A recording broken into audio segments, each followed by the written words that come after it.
Hey, what's going on, guys? Welcome back to the Mike Force Podcast. It's your host, Mike G. Let's talk about these Idaho murders. Insane that this took place. Insane. So we have 4 students that were killed in Moscow, Idaho, because they were murdered in their sleep by somebody with a knife. Multiple stab wounds per victim. Victims were on the 2nd and 3rd floor of this apartment, this house, and 2 roommates survived. I believe they were on the 1st floor. Now, the damaging thing for Moscow's police department is they originally came out, I believe, just days after the murder and said the public is safe. And this was a targeted attack, which is their statement, and everything's under control, except no suspect, nobody came out and said, we have somebody we're looking at, a person of interest, a suspect, or an arrest is being made. Then they came back and recanted their statement and said, hey, we didn't mean the public is safe, because the public is not safe. And so a lot of people are confused by the communication or the PR aspect of this, and that's a debacle. I mean, one of the things about the Moscow Police Department is the Moscow Police Department, I believe since 2017, hasn't seen a murder between 2017 and 2021. Not to say that they're incompetent, but they don't even have a communications officer, supposedly, or somebody that's focused on PR. They had to bring somebody in, I believe, from the state. If you're listening to this or you're watching this on YouTube, leave your comments below to kind of refine this picture for people if you're closer to the investigation or the understanding of what took place. So here's what happened. You got 4 victims, a male and 3 females. The male was sleeping over because he's the boyfriend of one of the females, and then you have 2 more additional females. Somewhere between 2 in the morning and 11 in the morning, because the phone call was made to 911 to dispatch at 11:30-ish, which the police department, the Moscow Police Department, hasn't released the audio nor the transcripts of that call, but because they said it would affect their investigation. Now, they came out early on and said it was a targeted attack. Now, what does that mean? Well, it means deliberately somebody planned to do this. It wasn't in haste. It wasn't a random act of violence. It was targeted. Now, what's the information or evidence to that? They haven't released it. So if you have somebody who's targeting somebody and they kill the targeted person or persons, it's unusual to have multiple people that are murdered because they're just there. Right? If somebody's targeting somebody, I mean, usually you don't target multiple people unless it's an act of rage and, you know, the gunman goes in and just starts shooting the place up, especially with a knife. Now, imagine the crime of passion that's involved with a knife. How close to the victim or to the people that you're murdering, how crazy that is, right? So somebody goes in, and let's just say they're targeting the male and the female, or just say the male, because the female is probably laying in the same bed, and they go to attack that person with a straight blade knife, which according to the police department is what they're looking for as the murder weapon. Man, that act of violence is very up close and personal and tells you a different situation when it comes to the psychology and the intent of that suspect. So they murder the person, and supposedly there's whether it's one victim or multiple victims that have defensive wounds, meaning they weren't sleeping when they were killed. They were sleeping when they were stabbed, and then they woke up and then they try to defend their life. So they go to do that. Let's just say, making the assumption that they're targeting the couple or the man. They go to kill the guy. The woman next to them in the bed is awoken by the person who's being stabbed next to them, and then they get defensive wounds as well. But the fact that wasn't the end of it, who knows the timeline of how this chronologically took place? If the couple, which I don't know, was on the 3rd floor, and they went to the 2nd floor, and then went to murder who they thought was the male or the female, and then they killed them, and then they go, oh, that's the wrong person because we meant to target the male and the female. And then they move on methodically through the house with nobody waking up on the 1st floor.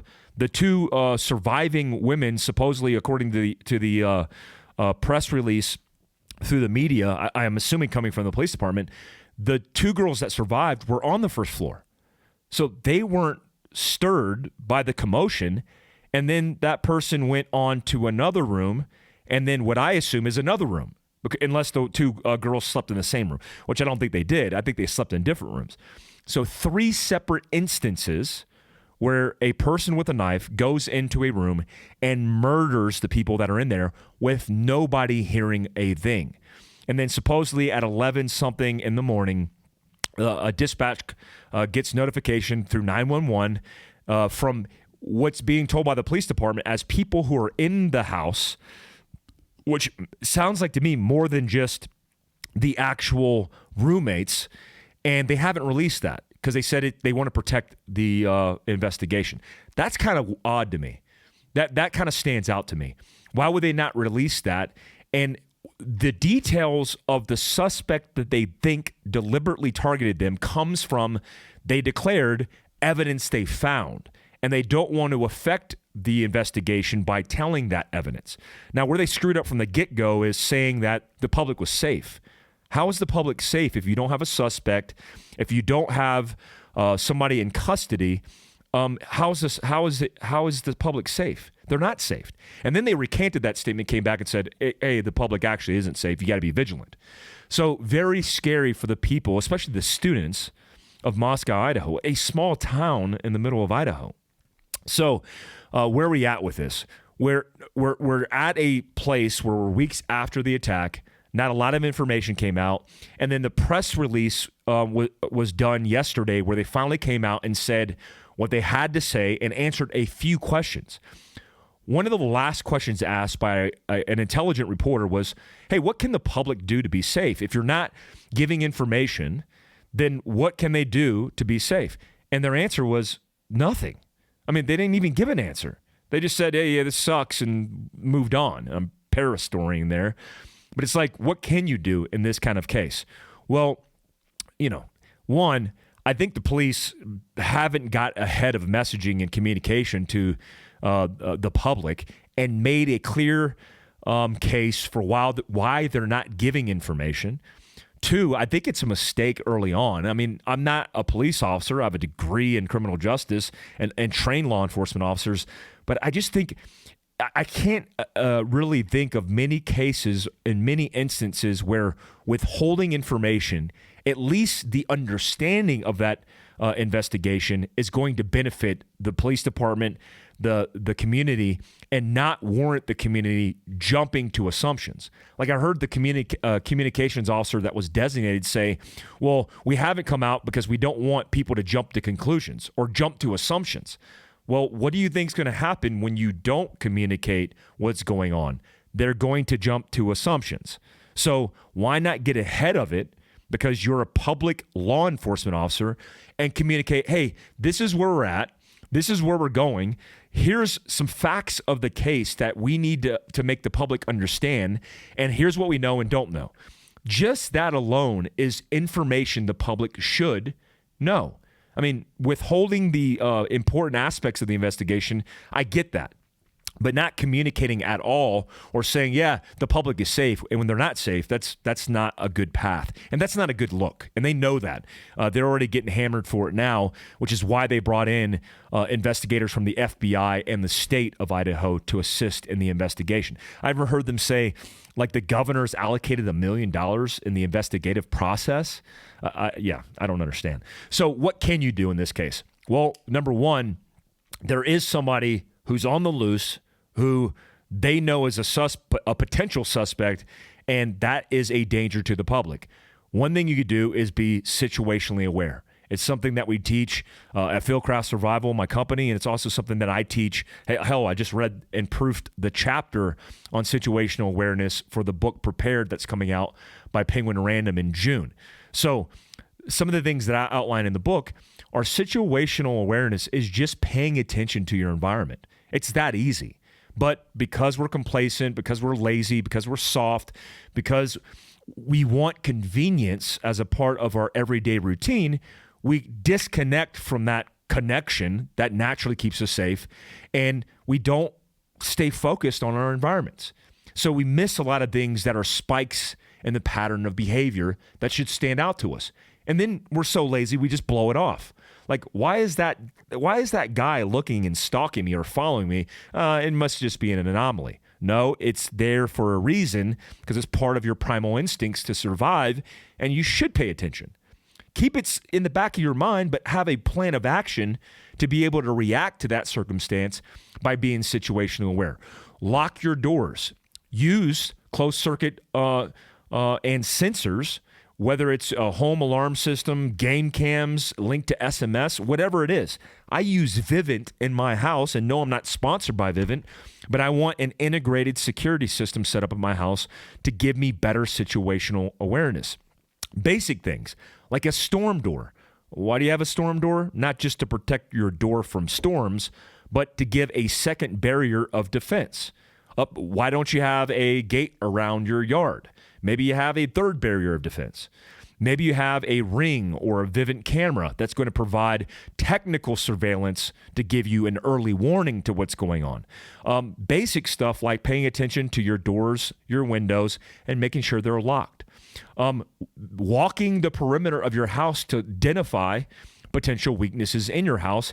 And damn, man, home defense. Yeah, have a home defense plan. Locking the internal door to your house isn't a bad idea if you live in a room or an apartment or a complex with a whole bunch of people. Why would you do that? And here's what I wonder about the Idaho killings. Those girls that survived on the first floor, maybe they survived because they locked their internal door. If you're a bad guy and you're looking to methodically and surreptitiously go through the house and murder people, and you get to a door and it's locked internally and you don't want to make a lot of noise, you're going to bypass that door. So having the internal doors locked as well could be an advantageous thing to do to be more secure. I have a pistol that's used for home defense, bedside, locked in a Pine World box, which is a biometrics box that allows me access, but it doesn't allow my kids to get access to it, but allows me private access in a minute.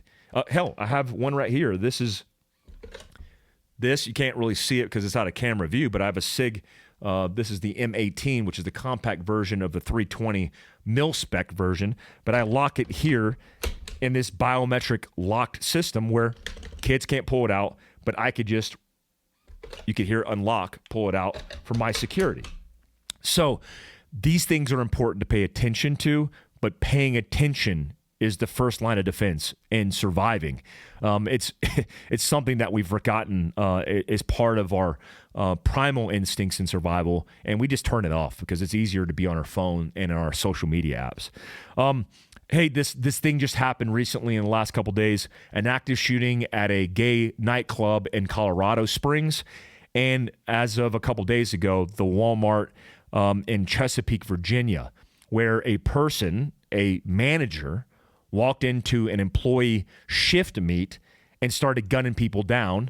Nobody knows the motive as of now, but wound up killing 6 people. Now, what can you do in situations where you have the time versus the situations where you don't have the time? One thing I found interesting is in the interview of one of the girls that was inside of that meeting as he unloaded his pistol and started killing people, was she, in the initial shooting, thought that what she was witnessing wasn't real until she saw her friend. This is her story, not me making it up. She witnessed her friend on the ground bleeding from a gunshot wound to her neck, and then switched on and realized, hey, this is real. This is really happening.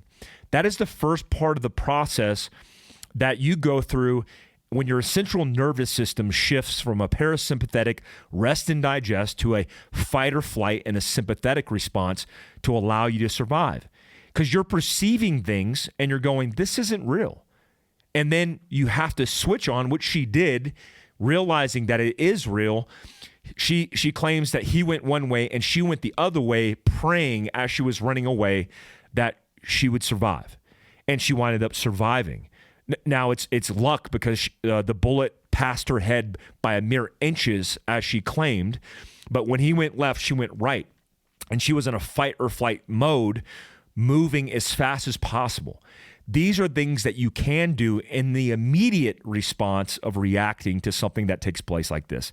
So what you can do is realize that what you're witnessing isn't fireworks, firecrackers. What you're perceiving isn't fantasy. It's real, and then have a plan of action to break contact. Usually time, distance, and navigating away, putting as many obstacles between yourself and the bad situation is a good protocol in any instance of catastrophe. So this helped her escape this scenario. And yeah, there was a combination of luck, but if she just froze in place, went to her knees, and cowered in fear, she could have been the 7th victim of this gunman who winded up killing himself inside of the Walmart. It's tragic. It's tragic. Now, a lot of media jumped the gun, literally and figuratively, talking about gun control and active shooting. And I find that fascinating. One, because we talk about this concept of active shooting, which depending on the industry you talk to, whether it's media, the FBI, the list goes on, an active shooting involves 3 or more, depending on who you talk to, 3 or more victims. But they're not talking about the multiple victims from inner city violence across the country. That's rampant. Active shootings, which there's one a day according to the statistics in America, compared to inner city violence, where dozens of people are murdered in every major metropolitan city during the week. Those victims aren't really talked about because it's inner city, whether it's black on black, gang on gang, or gang violence, period. We're not talking about that. So is it an epidemic of gun violence? No, it's not. It's an epidemic of behavioral issues and psychology of people doing bad things. I mean, how much coverage did the guy who ran into a parade and murdered a whole bunch of people with his car get? Or the guy who just drove through a whole bunch of cadets and then was released get? A lot of these things that we're talking about, we don't focus on the actual problem. We focus on the symptom. The symptom is people are murdered and killed, a knife, a gun, a car, whatever you want to call it, but we're not focused on the actual problem. The actual problem is mental health crisis across the country that's seen in not only violence with weapons or tools, but also overdosing, suicide, drug addiction, homelessness, poverty. The list goes on and on and on. We're putting Band-Aids on hatchet wounds here. So a lot of the issues that we should be paying attention to are the problem and the root of that problem, to include, a lot of people are disaffected because of social media, because of losing their jobs, because of, you name it. I mean, taking kids out of school. We're already seeing some of the statistics come out of that, where there's a whole bunch of teen suicide statistics that are like, man, these kids are killing themselves. Anyways, I digress. Let's talk a little bit about what you could do in these circumstances where you do have an active shooter or a situation where you perceive an active shooter in the vicinity of you.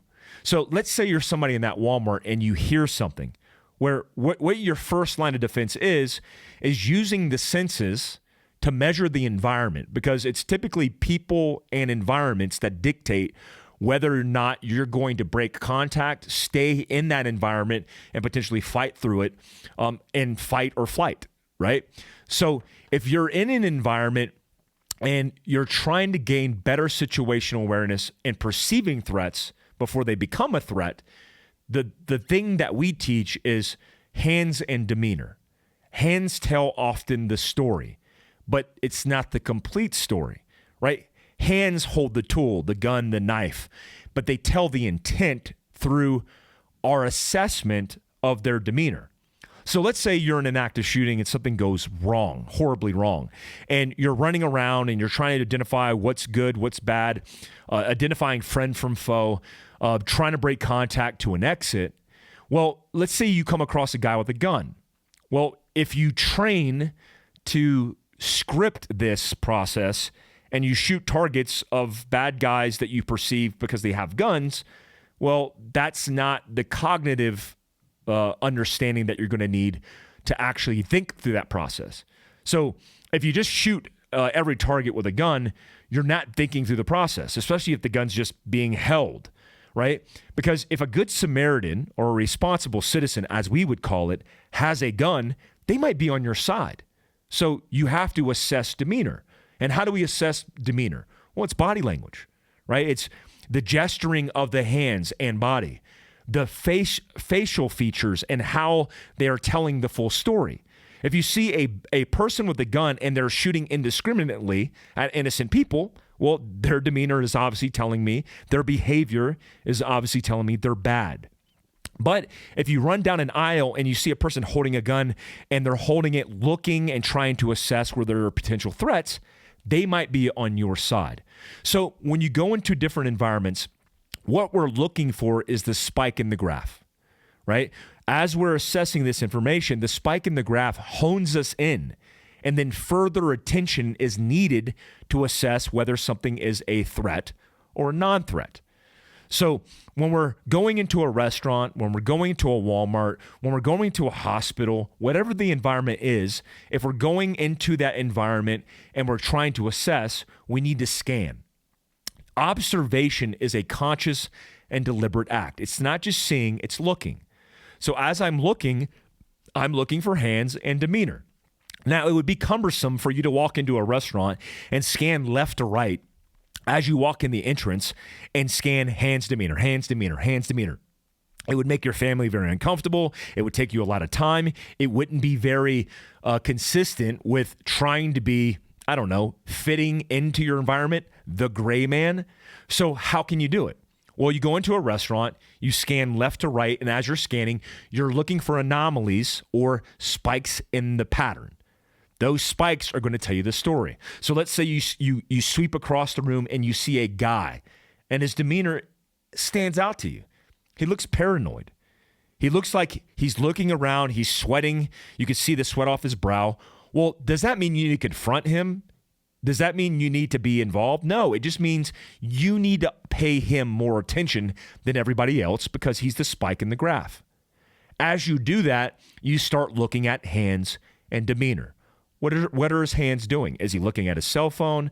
Is he reaching into his pocket? Are his hands in his pocket? Does he look aggressive? Does he look angry? One of the things that we used in the book as an example was this Dallas Mavericks game. There was an environmentalist group that was going to go in during the halftime show and create a spectacle for media. One of the Timberwolves owners owns a poultry operation. They were going to run in there. She had a referee costume underneath her jacket. She was going to rip it down, and then she was going to call a foul and eject the Timberwolves coach from the game.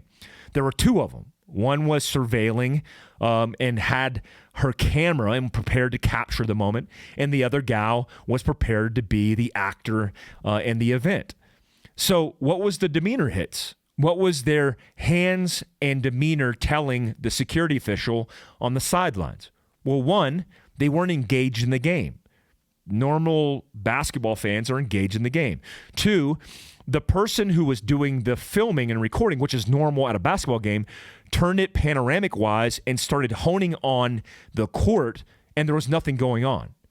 Three, the person started looking around and looked like she was about to act. And so when the security official, which is a female, witnessed this, as soon as she started to bolt towards the court, she was able to take a couple steps and tackle her and pancake her to the court because she had situational awareness. Not only was she prepared mentally, but physically, she had a plan. Now, what was that plan? She probably rehearsed it or modeled it in her mind, but she had a plan. So a lot of people teach proactive or offensive tactics and have a plan. Be prepared to draw that pistol and go to work. For me, with my family, with my kids, I'm not going to do that. I want to displace the innocent lives that are with me who aren't potentially going to be an asset and more of a liability and potentially more in harm's way because they're children. I want to get them off the X. So we teach this procedure of breaking contact off the X. So let's say you go into the restaurant and you witness that person who stands out to you as being a potential threat. Well, if they're a potential threat because of their demeanor, because we love to be curious. We want to be that cat that's so curious that it gets us killed. We want to capture it on our cell phone. We want to get it on Twitter. We want to get it on Instagram. You are setting yourself up for failure. The best strategy as soon as you witness a potential hazard or a threat is to break contact, notify the authorities if it warrants that, and get as far away, distance, time, and obstacles between you and the disaster or potential disaster as you can. That's my rule of thumb. It's part of the chapter that we cover in this book called Prepared. Now, I just got back out of a hunt in Wyoming. I'm putting the after action report on my Patreon, which is patreon.com/Mike Glover. For all the tiered groups, tier 1, tier 2, and tier 3. I like to do that because I want people to be tuned in to the mistakes that I make and anything that I could do better in my hunts. Some guy made a comment. It was like, oh, great, here we go. Mike's getting into duck hunting, and he's going to try to this stormtrooper is going to try to educate us on how to hunt.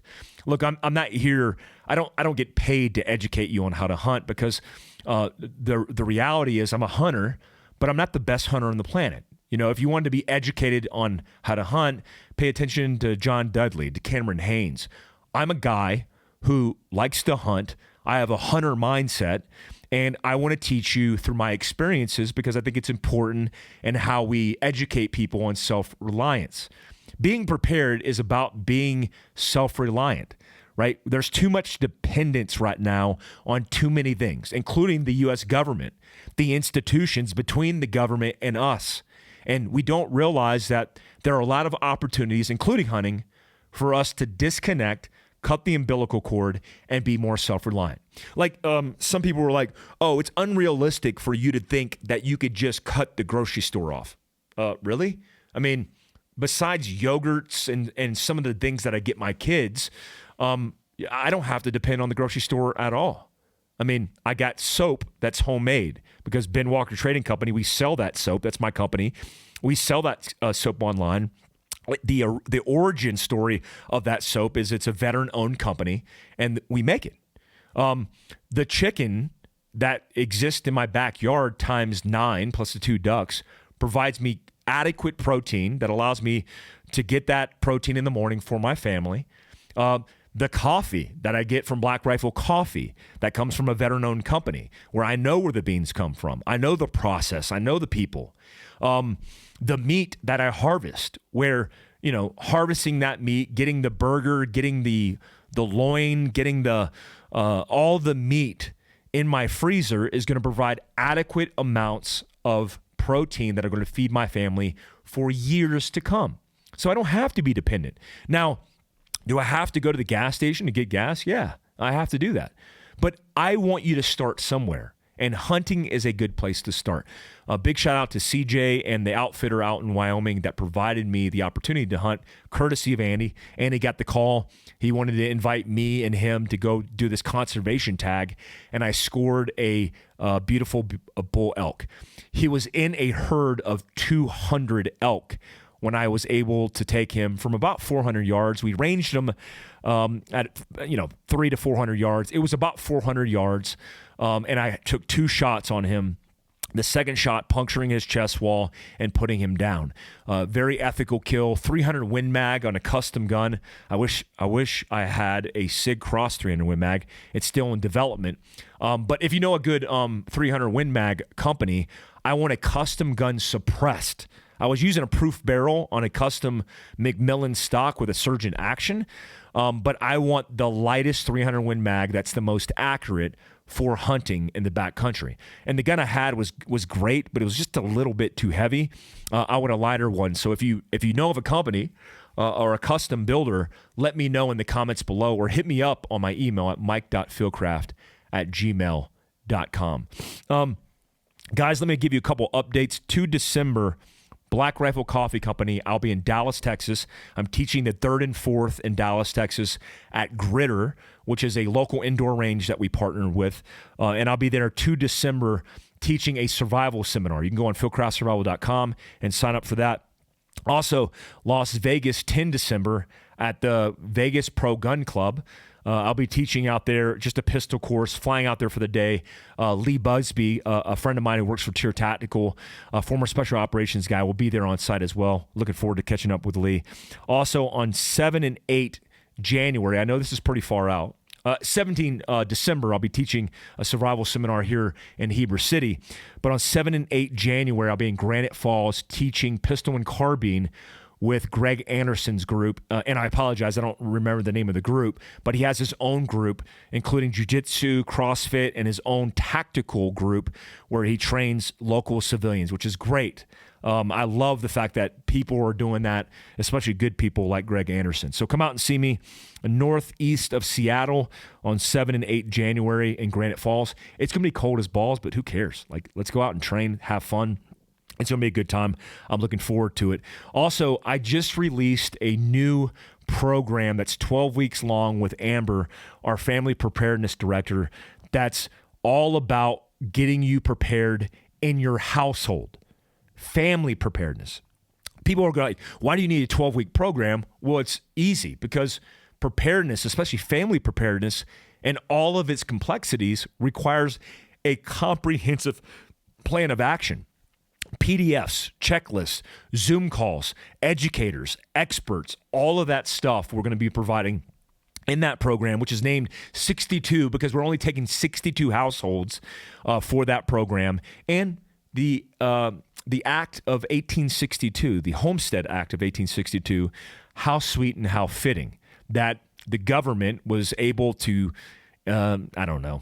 dupe people into going or heading out west to get their acreage, to be able to build and evolve American settlers who were building their American dreams. A lot of the ranches, a lot of the land, including land that I partook on in hunting in Wyoming, did so because of the Act of 1862 that did that.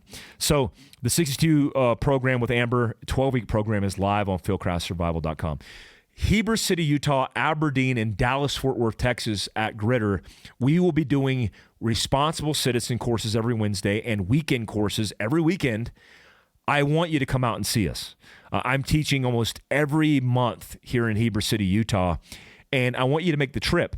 Come out and see us at our pro shop. We're going to be selling guns. We buy and sell guns at Heber City, Utah. And we're going to be teaching, whether it's survival seminars, canning, jarring, survival, tactical courses, personal defense and protection, all of that across the country. Last but not least, if you haven't listened to Kevin Owens' podcast, shameless plug for Kevin Owens, it's a great podcast. I don't listen to many podcasts, and Kevin Owens, I've known him for decades, one of my best friends. I listen to his podcast because it's so interesting and that accent is awesome.